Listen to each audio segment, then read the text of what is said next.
গণ অধিকার পরিষদ আজকে নিবন্ধন পেয়েছে। সমস্ত জাতির কাছে শুকরিয়া জ্ঞাপন করছি। আমরা দেশের মানুষকে ধন্যবাদ জানাচ্ছি যে গণ অধিকার পরিষদ সেই 2018 সালের কোটা সংস্কার আন্দোলন থেকে যেভাবে দেশের মানুষের কল্যাণে কাজ করে গিয়েছে, গণ অধিকার পরিষদ আজকে নিবন্ধন পেয়েছে। ইনশাআল্লাহ আগামীতে গণ অধিকার পরিষদ মানুষের কল্যাণে কাজ করে যাবে।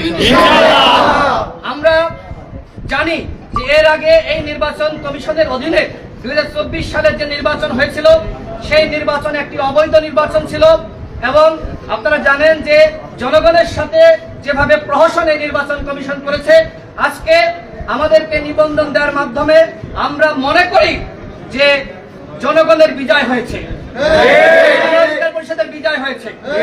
আমাদের আইনজীবী এরশাদ সিদ্দিকী এবং আমাদের জুয়েল ভাই তারা অক্লান্ত পরিশ্রম করেছে এবং অন্যান্য আইনজীবী যারা ছিল তারা অক্লান্ত পরিশ্রম করেছে। আপনারা জানেন যে আমরা হাইকোর্টে কোনো রিট করি নাই।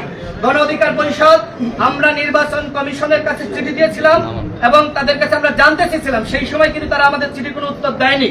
আমরা পরবর্তীতে আমরা এক সপ্তাহ আগে আমরা জানতে চেয়েছি যে কেন গণ অধিকার পরিষদ সকল শর্ত পূরণ করার পরেও নিবন্ধন পাবে না।